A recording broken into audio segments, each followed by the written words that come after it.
Hey, welcome into the Hot Read podcast for Friday, May the 3rd. I'm your host, Easton Freeze, director of published content here at BroadwaySportsMedia.com. We're also brought to you by the 440 Podcast Network. You can follow me on social media at Easton Freeze. I am joined, as always, by producer JT, who you can follow on social media at JT_Runke. JT, how are you? I'm good. And we are also joined by a longtime friend of the show, James Foster of AToZFilmRoom, No Flags Film on Twitter. James, how are you, my friend? JT stole my line. I'm also good. Okay. It's good to hear that you are both good. We're great. I'll go with great. There we go. Okay. So we can both. Yeah, there we go. Perfect. Well, James, I know you. This is your first week off since at least the beginning of draft season. You've been watching birds on the back porch and enjoying the simpler things in life. So good for you. Yeah, man. I haven't opened up an all-22 MP4 file in like 2 or 3 days. Feels great. Are you somebody that doesn't know what to do with themselves as soon as the train comes to a stop, or are you happy to just put all of that behind you for a little bit? Well, it's like my job is a lot of hours, but it's also something that I enjoy doing. Like it's what I was doing kind of as my hobby before I started as my job. So right. Like on a day-to-day basis, yes, I'm always like just eager to get into it. But after months of doing it, it is nice to like catch up on some Netflix series and like see friends and stuff like that. So sure. And for a week or so, I don't mind it. Stoney's asking if you have a scouting report on the tufted tilt mouse. I know you've been brushing up on nature. Have you gotten to that portion of the handbook yet? No, I'm still at the point where I'm just calling them like gray birds and like kind of badly imitating their sound. I know the one in the morning that's like The long drawn out slight modulations. I know. I'm also familiar with the noise. Do you know what the name of that bird is, or we just know the noise? Oh, I looked it up. It's like the morning something. Wow, that is fantastic insight. We're not going to have you back on for our bird week later this summer because simply we need better expertise than that. But we'll have you on to do a little draft recap. We dragged you out of your week off for just a little bit on today's show. We're going to go over some things that we haven't talked about with you on the show since I think in person at the Senior Bowl in January. So it's been a while. And obviously we know what the Titans have done. We know what other teams in the AFC South have done. So we're going to focus on the picks the Titans made and get your perspective on those. We'll have a little bit of debate there. Get some highlights and lowlights from around the AFC South as well.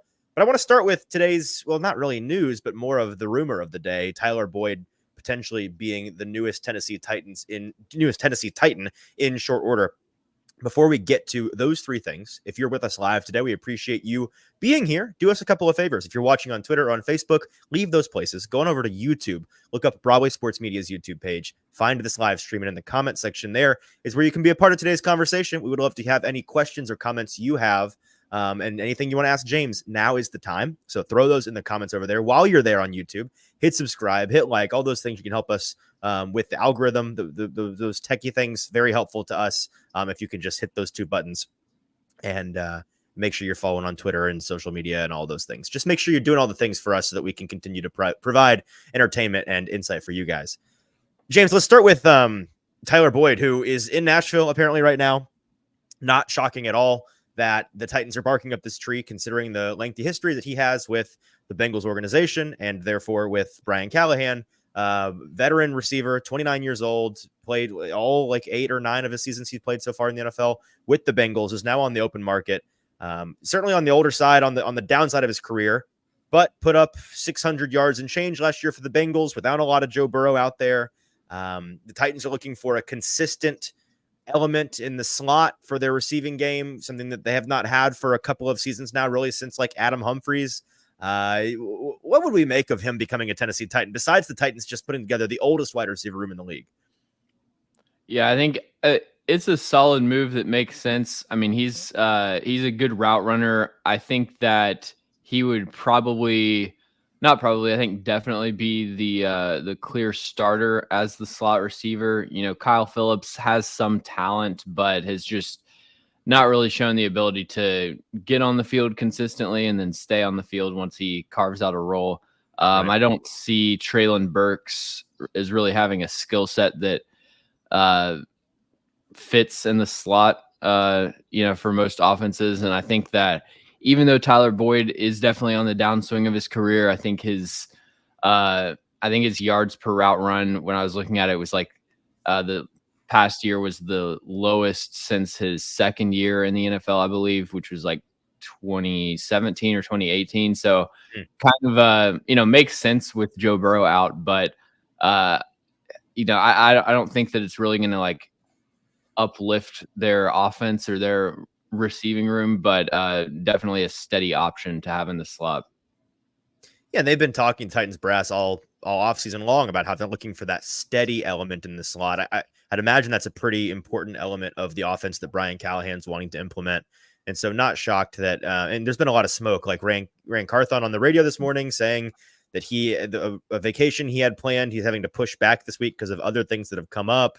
According to his Instagram, Tyler Boyd is in the city, and there's been reports that he's potentially signing with the Titans. So like, I'm at the point where I think that they're probably going to get a deal done. I don't know how much money I would want to spend on him or what kind of deal I would want to put forth, but it will be funny. And you'll hear a lot about how, wow, the Titans have a nursing home of a wide receiver room, the average age of their starters being north of 30 years old.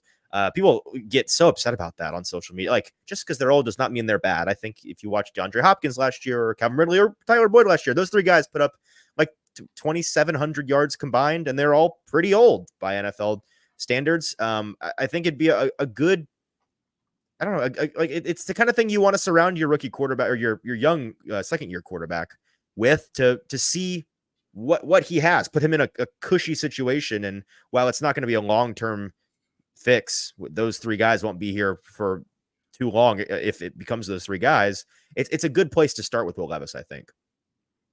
Yeah, I mean, obviously you would rather young, good receivers, but when you don't draft well, old, good receivers are kind of your only option. So that's your second best bet. Absolutely. So let's get to drafting, and let's get to what the Titans did in this draft class. Actually, before we get to the Titans in particular, I know that you were doing your draft streams, and the draft is your Super Bowl every year. Besides Michael Penix, which maybe you saw that coming. I doubt you did.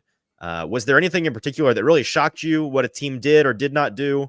Or for the most part, was it pretty smooth sailing after the 8th pick? Yeah, going down the board, I think, the biggest shocks were obviously Michael Penix. I think also the trade up for Rook Ororo at 35 for the Falcons was, I mean, there's not a worse like 1-2 punch to start out the draft, in my opinion. Tavondre in terms Sweat, of value or more in terms of players? Like, were you not a big fan of Rook in general, or just the idea of I trading? mean, Rook was more of like a late third type of player. Definitely not someone that I'm wanting to trade up for with like almost a first round pick. I think Tavondre Sweat at 38 was pretty shocking, which we'll get into. Yeah, as far as the top picks, I think those are probably the three that stand out to me as being the furthest from how I see it. Any draft haul that you just loved?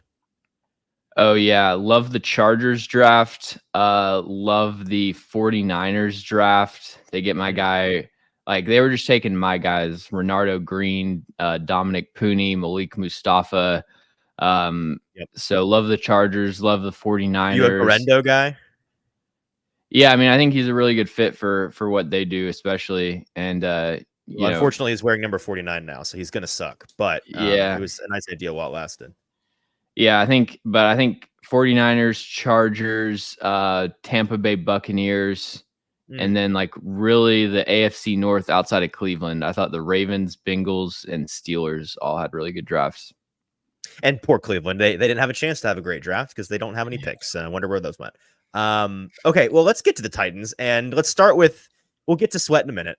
Let's start with Latham in the first, sticking at 7. We've talked a ton about it on the show already. People know our opinions on this, and if they don't, they can go back the last couple episodes. What did you make of that? I know that you and I were one of the few in Jim Wyatt's article to predict the Titans would be picking J.C. Latham in the first round. So you saw it coming at least a little bit. What did you make of the value there? And maybe give us a refresher on what you made of J.C. Latham as a prospect in general. Yeah, so on that prediction, like I'll tell a quick story that kind of draws a parallel to that for my thought process. So like when I was in elementary school, we had this Halloween party, and they had like a guess the number of gumballs in the jar type of thing. Right. And I look at the list and I see this girl, her name's Carolyn, and I'm like, she seems like the type of person who would win this sort of contest. So I just wrote down the number that she put, and then we won, and then I won the rock, paper, scissors thing to win the entire jar. That's kind of not even splitting. That's just similar thought process that I went through with JC Latham, where it's like Joe Alt to the Titans just seems like too good of a thing to happen to the Titans. It seems like just too clean, like everybody's been lining it up. Yep. JC Latham seems a lot more the Titans speed. So I'll guess that happens. So kind of a similar sort of deal there. But, you know, I view JC Latham as like a top 10 player, I think right underneath what I would call a blue chip prospect. Right. Purple chip guy. Sure. If we're grading the actual outcome of the scenario, like it wouldn't get a very high grade because you would ideally want Joe Alt or Malik Neighbors to fall to the Titans. But with what they had, the options that they had to him, it was basically like you either take JC Latham, Olu Fashanu, or Roma Dunze. I think that Latham is comfortably a better prospect than Fashanu, and I much prefer the strategy if you need tackle and wide receiver of going tackle in the first round and then getting a receiver later than taking Roma Dunze and then trying to gamble on one of these second round tackles. Now they ended up not really taking a receiver, but just purely as far as the first round, I think doing like what the Chargers did, right? Ending up with Alt and then McConkey in the second. Yeah, I think that's exactly what I would have done, taking JC Latham. I think just like from an anchor standpoint and just like grip strength, I don't know if I've ever evaluated a stronger offensive lineman. I think pretty clearly the strongest player in this class. And someone that weighs like, what is it, 342 pounds at the combine, 30, but he doesn't look, heavy on tape. Nope. It's like a really dense build, and you can tell it's just pure strength. But for all of that power, like what is really most impressive that stands out to me about JC Latham is how much of a technician he is with his hands. He almost never overextends himself or gets off balance. He's really patient, letting the rusher declare his move, does a lot of, crafty hand technique and stuff in pass pro. Didn't really have much of an issue with speed rushers, like unless it was, there's a play maybe that stands out where he was just late with the snap count. But as far as actually getting beat one-on-one, I don't know if he got beat around the edge last year at all. He did get beat a couple times inside through the B gap. So that's really my one concern with him is like, he can get enough depth with a speed rush, but he's really leaning his weight upfield. And if he has to redirect inside, I don't know if he's light enough on his feet to do that. So that's probably my one concern with him. But outside of that, man, I love JC Latham as a prospect. So the way that you saw maybe the tackle class, but just the entirety of the upper crust of this board, when Neighbors did not fall, when Alt did not fall, and the Titans were presented with, it sounds like they were at least convinced it's either take Latham now or miss out on him if we were to trade back. Would you have preferred Latham at 7 or moving down, getting a Olu, or even further back, getting a Fontenot and gathering some capital? What would you have done if you were sitting in the chair? It depends on the draft capital, obviously, but I think I would probably, if we're saying you can get a 3rd round pick and take Olu Fashanu, I would take that option.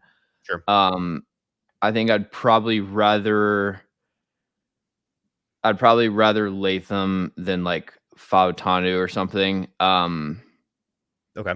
Yeah, and I mean, I think the Jets, I know, like there was a video that released from their like draft room, and they were Joe Douglas. Yep. Right. They were when the Titans took Latham, you could see that they clearly were like changing their strategy. Right. He was the player they were going to take. I don't think Latham would have been available for much longer. It seems like the Me neither. NFL was a lot higher on him than a lot of media. Well, a big reason why a lot of media and fans in particular weren't high on him was because of the mental divisi of right tackles and left tackles in the draft, and the idea that left tackle is significantly more important, and there, switching positions, especially going right to left, is so difficult. It's a gamble, and all these things. Can you talk a little bit to the value of the two sides, the two different tackle positions? I have talked about it a ton on the show, and maybe you can offer more intelligent insight than I can as to whether or not one, it's a huge difference in value between a left tackle and a right tackle in the modern NFL, and two, just how difficult that transition is for guys. So when people talk about is he athletic enough to, they have a right tackle and they're like, is he athletic enough to play left tackle? Right. It's like, it all just kind of goes completely over my head. I have no idea what people are talking about. Okay. I don't understand why you would need to be more athletic to play left tackle in today's NFL. I think it's because people think the better edge rushers are all on the left, which couldn't be. Yeah, I mean, true. I don't know what kind of athlete do you need to block TJ Watt? A good one, I think. Yeah. Yeah, so I really don't see, as far as the requirements to play on either side, the only difference is just your muscle memory and what you're comfortable doing, in terms of body movement. Are you comfortable? There are some people that just, it feels natural taking a set on the right side and using their hands that way. And then you try to move them over to the left and they, it just doesn't work for them. There's some Taylor people, Lewan always said that, right? That if he tried to play any other position on the line, he would suck. He was very confident in that. Yeah, and I think that it comes down to, I think it's a lot easier to move somebody to switch sides when you've got a player coming out of college than trying to take an 8-year NFL veteran that's done, off season after off season of drilling the exact same thing. And Latham's a player that has played left tackle in high school. I was watching his interview film breakdown with Brandon Thorne a couple months ago. And Brandon asked him about why he didn't play left tackle this next year. And he said it was basically just they had the freshman coming in who they only felt comfortable with on the left side. He was planning to move over to the left, but Saban was like, no, we just need you on the right this year. So I forget the exact words, but it seemed like something that he felt very comfortable, switching sides. It's just how it ended up to get their best 5 on the field. And the last thing I'll say is the only real value difference between left and right tackle, which I think makes up 5% maybe, is the blind side and what the quarterback can theoretically react to pressure within their field of vision more quickly. So there's a little bit of difference in value there, but I don't really see any kind of gulf between left and right tackle outside of that. Well, and since you mentioned it, I was on the phone with Justin Mello last night, and I'll do a little cross promotion here. I can't give away too much because it's not mine to tell, but there is an interesting answer that he got in an interview that is coming out on Broadway Sports Media next week with somebody who was in charge of these things as to why Latham never played left tackle in high school. And he was telling me about it, and it is an interesting answer. So check that out on Broadway Sports Media next week, Justin Mello's newest article. But yeah, man, I don't see why he can't play left tackle. I'm with you that the athleticism thing continues to stump me. I think it's people just being dense or stuck in the past or some combination thereof. So that's JC Latham. Let's move on to the more interesting conversation that I think we'll have with you, and that's Devondre Sweat, a pick that it seems you weren't, from at least a value standpoint, particularly fond of.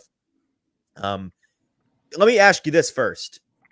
How much of where you had Sweat on your board had to do with having to, from the outside, make some sort of risk assessment on the off-field stuff, or do you take any of that into account when you build your board? Yeah, it was, there were probably, there were 2 players that I dropped their grade based on off-field stuff. That was T'Vondre Sweat and Jermaine Burton. Right.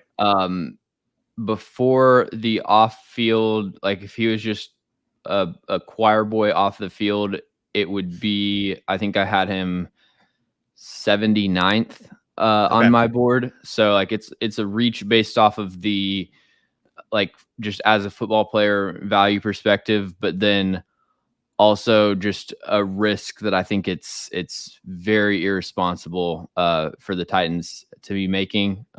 So yeah, it's the way that I think about it is like, if you've got one red flag or just, main thing that's sticking out as a negative for you, it's like you can get past that. But then once you start stacking those up, it's going to tank your grade exponentially. And that's what happened with T'Vondre Sweat. Sure. So let's approach it from a purely football standpoint, because neither you nor I know exactly what, like, we know, we've heard the story from the Titans, them meeting with him right after the DWI, going down, meeting with his family, setting clear expectations, all these fail safes and all the boots on the ground stuff they've done, that they've made clear they feel comfortable with it. We kind of have to take them at their word on that. We can't make an evaluation from that standpoint. But clearly you still, if he was just a choir boy off the field, felt that it was a reach to take him where they did. It's something that it's an opinion you had before the Titans ever made that pick. I have disagreed with that opinion ever since before the Titans made that pick. But I do want to give you a chance to lay out your football argument as to why you believe he was a reach at 38, so that our listeners can have a different perspective. Yeah, I think, the football argument also kind of breaks down into two facets, which is like them as a football player and their ability to stay on the field. So as a football player, I think that really good run defender. He, his size just kind of gives him an automatic advantage as far as being able to hold the point of attack. There was, like, I watched every snap that he took and saw one play where he got put on the ground, which I think that is, if there's like a put on the ground rate, probably one of the best in college football. For I'd imagine it's hard to put a 380-pound guy on the ground, no matter what you do. So yeah.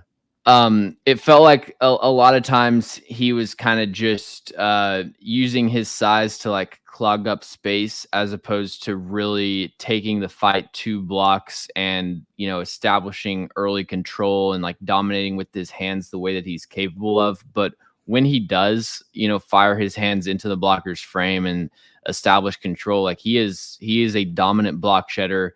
And I think that the thing that sticks out in both phases with T'Vondre Sweat as his best attribute is how skilled he is with his hands for a player of his size. When he is fully engaged as a run defender, he can just deconstruct blocks. And then as a pass rusher, he has a lot of different ways of attacking the edge and defeating the blocker's hands. My concerns with him as a player, I think as a run defender, he just has a very limited radius of impact. The way to take T'Vondre Sweat out of the game is basically just run a couple gaps away from him, because, so much gets made about like, okay, he ran about 40 time, but like, oh, his weight adjusted 40 time was really good. Offenses don't take that into account when you get into a foot race. Like, we're going to go slower for you. Like, well, you're adjusted, you're faster. You're fast for your size. So like, I'll slow down and give you a chance. Like you just have to, you literally just have to have speed. It's like, so there are some plays that he just can't make, like on the backside of outside zone, and even in short areas, like having that closing burst to finish tackles. And I think it's the same thing with him as a pass rusher. It's really interesting. If you look at a lot of his pass rushing metrics, like he's really high in PFF pass rushing grade and pass rush win rate, but not as high as in pressures and sacks. And the way that happens, just translating it to what happens on the tape, is that he gets a lot of quick wins because he's really good with his hands.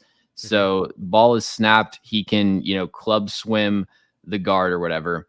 But then when he's got a 5 to 6 yard runway to the quarterback, he doesn't have that burst to convert those wins into pressures and sacks as consistently as you would want.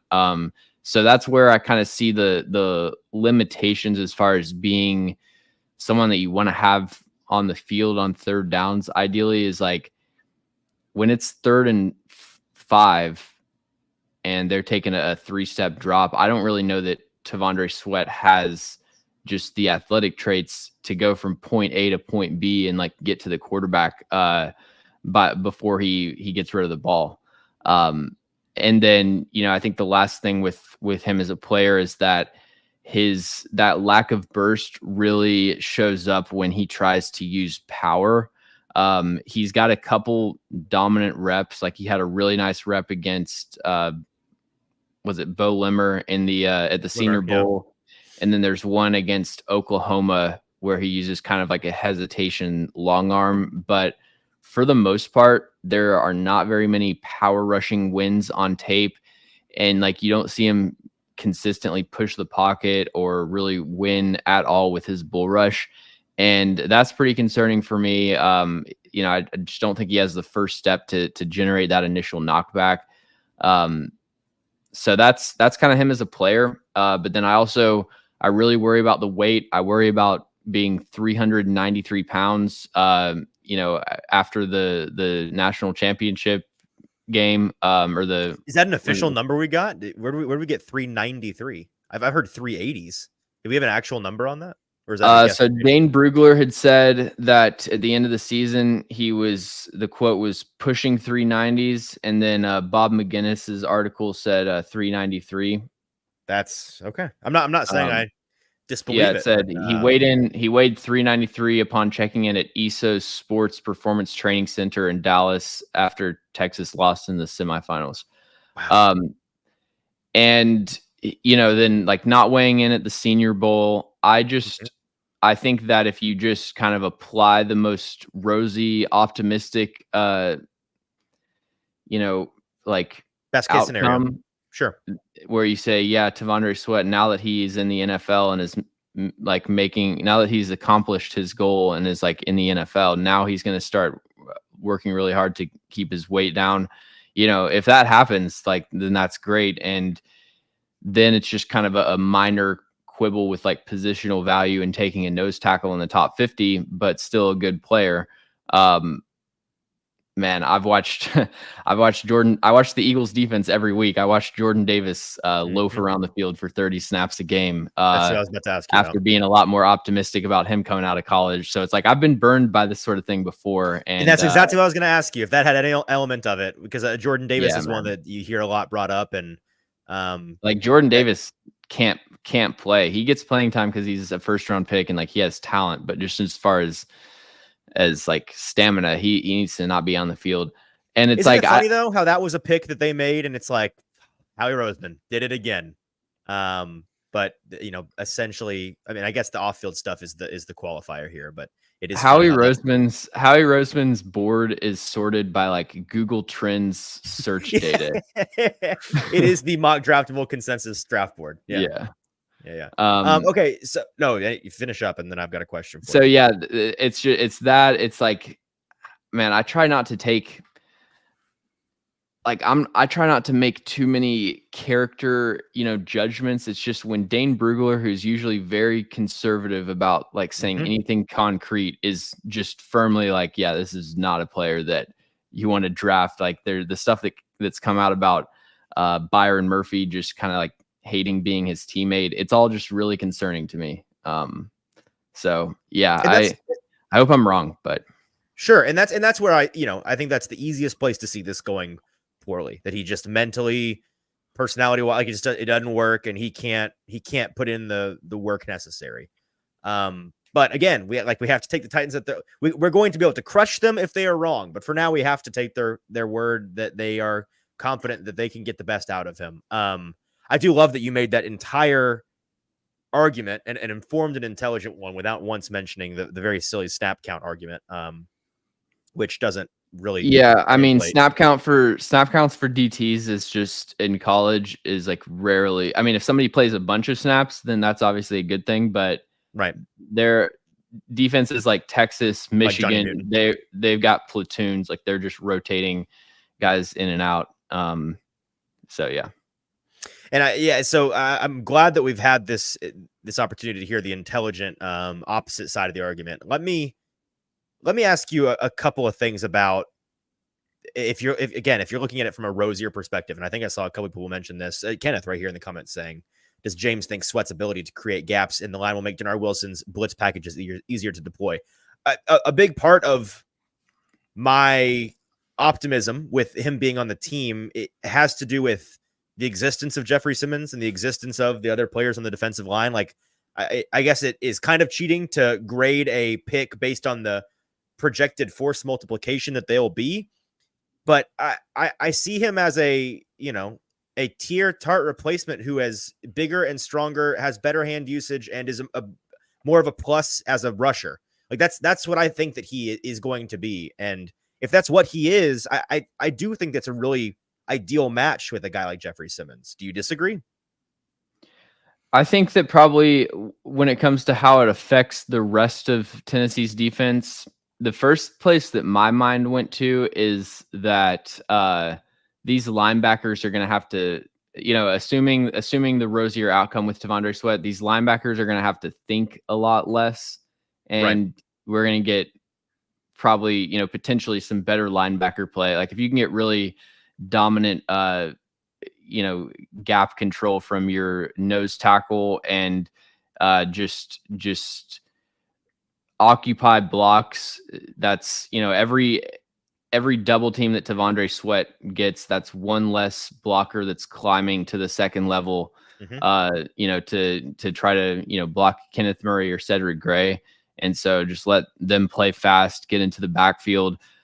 Really, you saw last year, I think, when the Titans defensive front was healthy, the linebackers played pretty well, but when they had Jeffrey Simmons and one of the backups in, and you were getting a lot of free blockers to the second level, you really saw the limitations of Azeez Al-Shaair and Jack Gibbons. So that's the first place that my mind goes, is how it affects the linebacker play. And that's, I couldn't agree more. I think that we talked on previous shows and on the streams about how it changes the math for the spine of the defense, those linebackers and those safeties, and the way that they're seemingly maxing out the extremes defensively, like wanting to be able to cover 3 deep to a man on the outside with their corners, wanting to be able to, defend the run with lighter boxes, for some math issue with double teams up front with Simmons and Sweat. I think that's whether it works or not, it seems pretty clear to me that's where their mind is at when they're trying to figure out how this defense is going to function. Yeah, it's, again, I think you can get quality nose tackle play in the 6th round, but if he ends up being a really good nose tackle starter, I think that it's like no one's going to be really debating about the pick value in a few years. So who's a quality comp in the league right now where you say, if he turns into that, then I think people are going to be happy? You hear Vita Vea thrown around a lot just because he's huge and also a nose tackle. Yeah, Vita Vea is kind of like one of a kind to me. Right. My comp for him was Eddie Goldman, who's not in the league anymore. I'd be lying if I said I knew who that was. Yeah, he played for the Bears for a while. Guys like Tim Settle, maybe, or it's hard to really do comps with T'Vondre Sweat because you have to.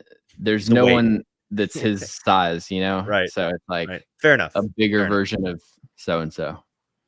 Okay, well, let's talk about some of these other guys they drafted. I was really fond of the way they started day 3, and I'm curious if you shared the same sentiment. Cedric Gray and Jarvis Brownlee were 2 guys we wrote about in our draft guide, and before day 3 started, I tweeted out 4 screenshots from that and said they should get one of these guys, and they ended up getting. You're on a heater. I know we were on a heater. It's just downhill from here, but take them in any order you'd like. I know we spent a decent amount of time sitting on that couch in a hotel room at the Senior Bowl a couple months ago, talking about Jarvis Brownlee and how impressive he had been in those practices. What did you make of these two additions? Yeah, I think that Cedric Gray and Jarvis Brownlee were two really good picks that made a lot of sense. Cedric Gray, I had as my 4th ranked linebacker. I think that he's just a well-rounded, do-it-all, like green dot type of player. He's got speed, he's got length, he reads the game pretty quickly, and is just an extremely versatile cover linebacker. He can play man coverage on tight ends or running backs. He's one of the best linebackers in this class at recovering from play action. He's got like multiple interceptions on tape where he bites on play action initially, and then he's really quick to do the robot technique where you like turn your back to the quarterback, locate your assignment, connect to it, and ended up getting interceptions on those plays. So yeah, just a really smart linebacker in zone or man coverage. And his biggest issue is that he's not that strong to really absorb contact, and he ends up on the ground a lot more often than you'd like to see. I think I only watched a couple games of his 2022 tape, but I remember seeing from like PFF grades that he graded out a lot better last year. So maybe this year was like a step down. Can't confirm that for sure, but I mean, I thought this year's tape was pretty solid. So really like that pick. Before you get to Brownlee, can I just say one thing?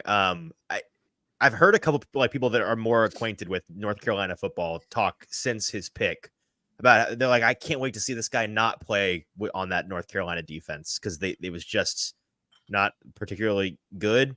When you were watching him on defense, did he stick out as like, okay, the rest of these cats may not be able to play, but this guy's an NFLer? So I kind of have tunnel vision on the players that I'm watching. Okay, fair enough. And I was watching, when I did UNC's defense, I watched Cedric Gray and then their defensive lineman, Miles Murphy, who is a UDFA. But I can tell you based on the fact that there was no one else that was like even on the radar on their defense that they probably weren't that good. Fair enough. Okay. But I can't give any like details about the other players. Fair. I mean, from the production for his 3 seasons at UNC, 11 forced turnovers in those 3 seasons, it's a pretty good gamble to say that he was, if not doing a lot of it, the most driving factor of that UNC defense. And I think that's something that Denard Wilson really, really likes in his guys coming from that Ravens, kind of structure where they've been known to really try to force turnovers over the last couple of years, coming from that kind of mold of aggressiveness, which I think leads right into Jarvis Brownlee Jr., who I can't think of 2 corners better to learn from for Jarvis Brownlee Jr. than L'Jarius Sneed and Cheeto in that locker room. Yeah, he's kind of like a mini L'Jarius Sneed in a lot of ways. I think the most physical and aggressive corner in this class. Like it gets overused to say that somebody, punches above their weight class or, plays bigger than their size or whatever. But he does, dude. He just, whether it's We've been having block out on the perimeter, a screen pass, or just like pressing someone at the line of scrimmage, he's trying to end your career on that play. It's just like nobody gets off the line on this team. Nobody. Nope. I think that the reason he fell to the 5th round is that the coverage down the field isn't as consistent. Right. He's not the fastest corner. Kind of makes that worse by biting on a lot of double moves and stuff. And then he's not really the most like fluid, just man coverage sticking tightly to the break type of player. So, he's an interesting player that I think can give you some value as the 4th or 5th corner. He's got to develop his man coverage down the field and obviously get a little bit less physical, learn when to disengage past the 5-yard window. But could be really good special teams player as he develops. Also think he might have some potential at safety if corner doesn't work out. Well, that's certainly something the Titans could use. JT, did you have something to say? Yeah, I was gonna say like the perfect comp for him. We started this on our last show. Is like he's the small dog that like is still bossing around like the German shepherds and The bigger stuff like dogs at the that. dog Yep. park. I said he was a Chihuahua and got absolutely shot down for that one. I have It's no too idea. small. Do you It needs to be a manlier dog than that. James, that like I can think of like a Jack Russell Terrier as like the best dog for him, but like I don't can't have think enough of dog anything knowledge else for that is this. just like that. I did my research. I think I'm landing on Jack Russell Terrier. Okay. Yeah, he's like one of those like scraggly little like Rat dog. yeah, like rat Mexican dog. street dog. That's what I'm saying. Yeah. He's like a rat dog that barks. You take him to the park, and he's like all the other dog owners are like, "What is this dog doing?" He's trying. I don't know what kind of dog that after is, the but it German definitely Shepherds. has rabies. I'm not getting anywhere near that thing. Yeah. He's like he's the dog where like the owner's like, oh, you can pet him. He's nice, and the dog's like, bite your It's like it don't bite. Yes, it do. nice. This Yes, dog it do. bite.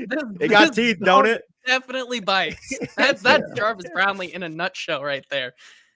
Kenneth asked a good question that transitions into what I wanted to ask you about with him. And he says the first 3 picks the Titans made felt like needs. Jarvis Brownlee felt like the first more of a luxury pick. Is that what you would have done? And so my question was going to be like, you know, going from the top 3 guys, the starting corners they have on this team, to Trey Avery was like where they were sitting before they brought in Jarvis Brownlee Jr. Was corner like on your radar as a thing that they should have done when they did it in the draft? And do you think he bridges that gap where when one of those guys inevitably goes down, hey, we've got somebody that we can, you know, rely on with some kind of faith to roll out there? I think he's definitely an upgrade, to Trey Avery at cornerback 4, especially in goal line situations. Like a goal line fade against Trey Avery was just automatic. And I think that Jarvis Brownlee, that's probably one of the areas that he'll have the most success in. I feel like honestly, once you get to the 5th round, special teams just becomes a huge part of it. Jarvis Brownlee Jr. is a player with like almost 500 career special teams snaps across Louisville and Florida State. So he'll be an immediate contributor there. And I think that, I think that probably had as much to do with it as like him actually playing corner, if I had to guess.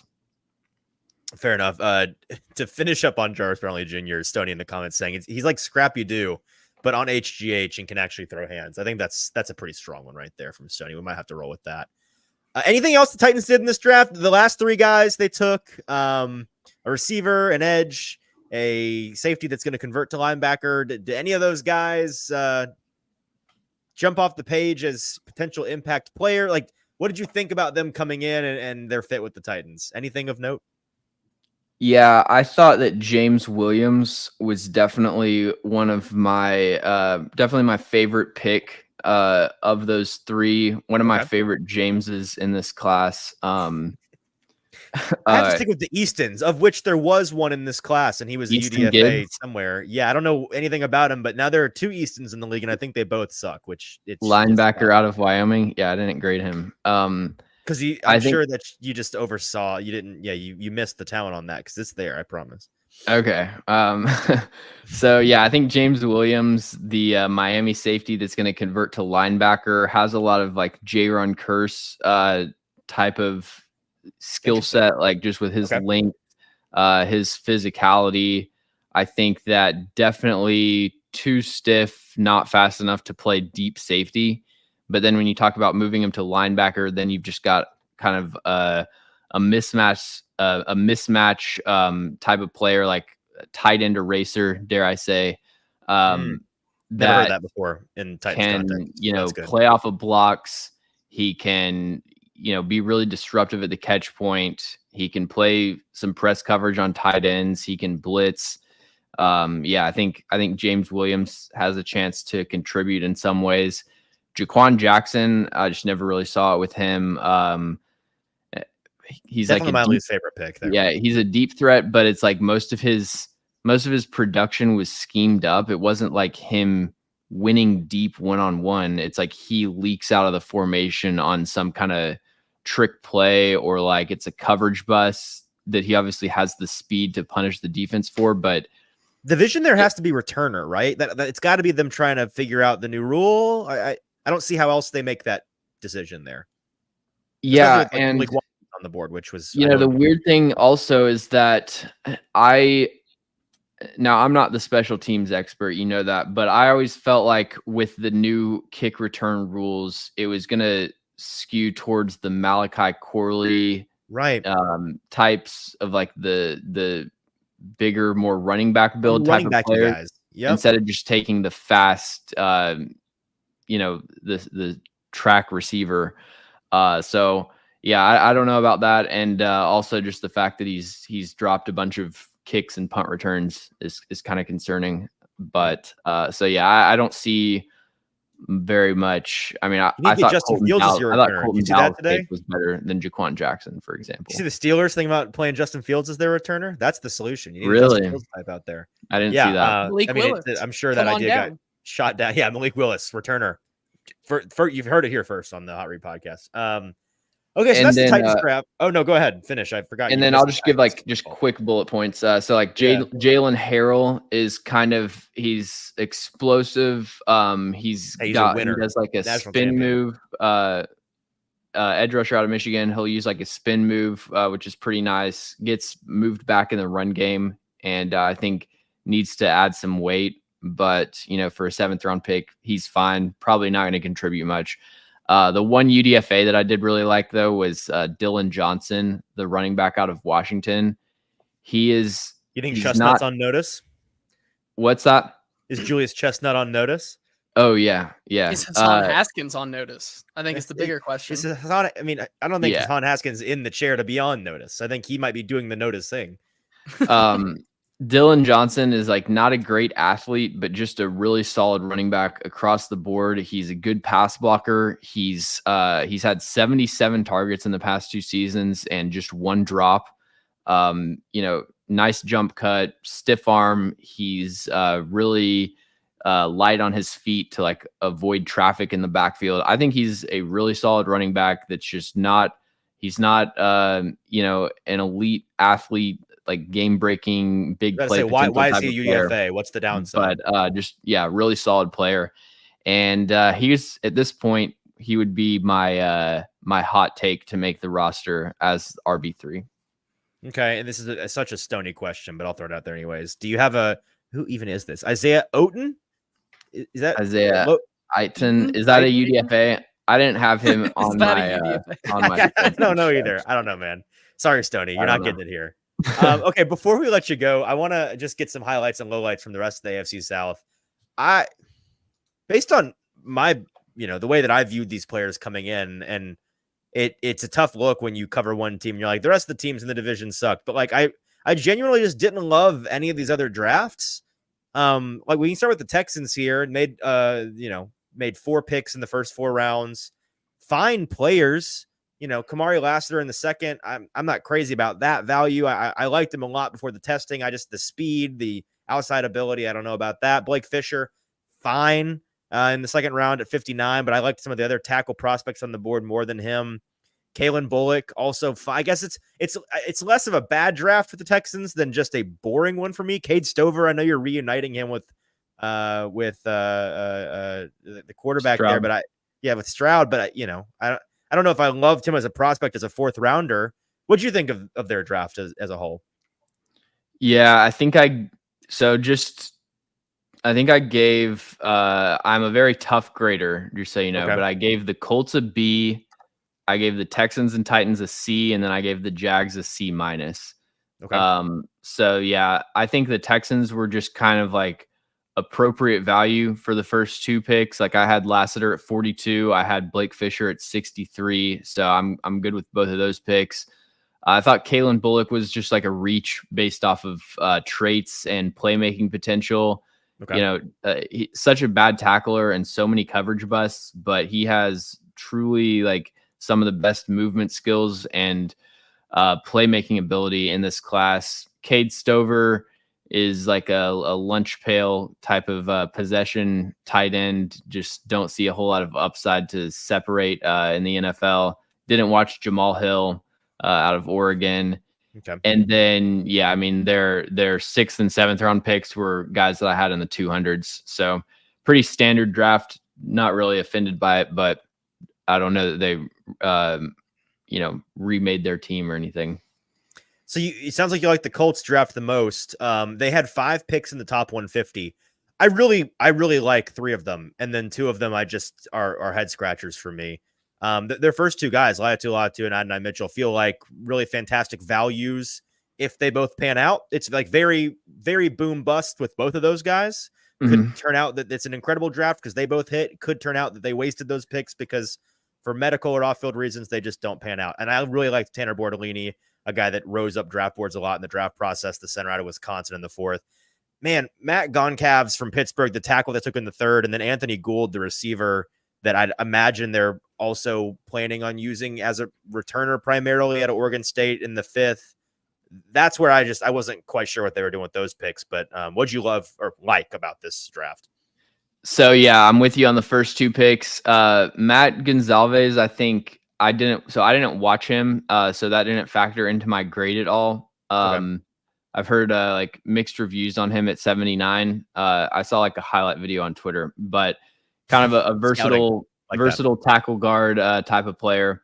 I loved the Anthony Gould pick. He was one of my guys. Okay, so sell me on him because I really didn't know a whole lot about him beforehand. Yeah, so like one of my favorite of the small, undersized like route running types on day 3. He's fast. He's explosive. He's one of the best receivers in this class, pound for pound at beating press coverage. Wow. Now you worry at 5'8", 172 pounds. If that's, going to be as effective against Pat Surtain, Sauce Gardner, but he played on the outside at Oregon State and, could have some inside outside versatility. I think that, really good ball tracking skills over the shoulder, not going to be a jump ball winner in contested catch situations, but, not a lot of drops, reliable catching open targets, and then gives you the kick and punt return value there. So I had a late 4th round grade on him. Think that was pretty good value for Anthony Gould. And then like Jalen Carlisle, Jalen Simpson are just 2 really interesting safety prospects that might not end up playing safety. I think Carlisle is probably going to be a linebacker. Jalen Simpson played corner before converting to safety.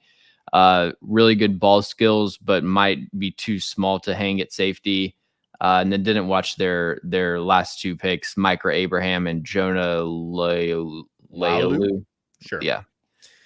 The last thing I'll say about the Colts is like, they take the drafting for value to the extreme. So like clearly not drafting for need because man, they came into this needing a cornerback bad, and they didn't really get one. So I don't quite know what their plan is there. But I do generally like the draft that they had.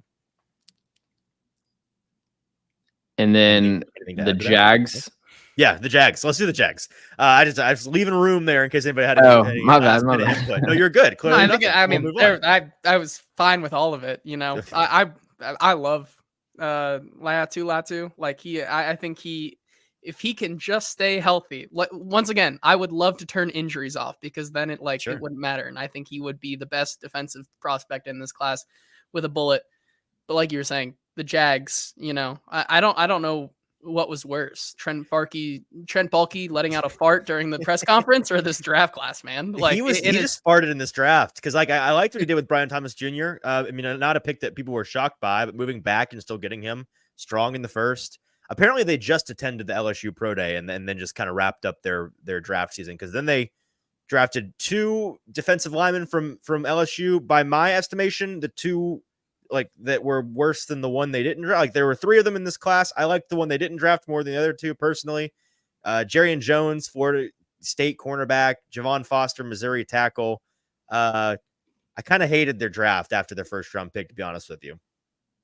Yeah, Mason Smith is just a dart throw lottery ticket. Like he's had some flashes early in his career, but it has really struggled to put it together with all the injuries.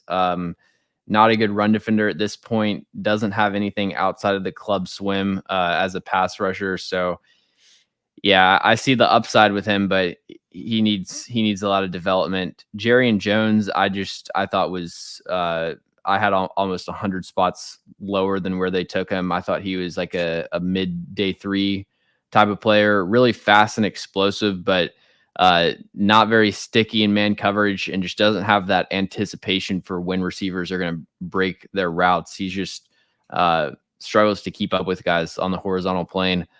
Javon Foster is like a solid 4th round tackle. No problem with that. Jordan Jefferson, project nose tackle, has no idea what he's doing with his hands or his feet. And he has the traits, but he just gets moved back in the run game so often. Kind of like DeAndre Prince, really fast, doesn't have long arms, but he's really quick with his hands and does a good job in press coverage and being disruptive at the catch point. I think that, I think DeAndre Prince is an appropriately drafted player. I would say Keelan Robinson, Cam Little, didn't watch either of them, and then Miles Cole. Trent Baalke would have taken him first overall if the scouts would have let him. He saw those arms in Mobile and said, "It's a wrap. We're taking this guy." Yep. Man, he drafts like he's Brad Holmes. Like, that's the thing with Trent Baalke. He drafts like he's just, every pick is the ultimate heat check. But the difference is, like, you're not on a heater, buddy. Like, you need to make some safer picks here.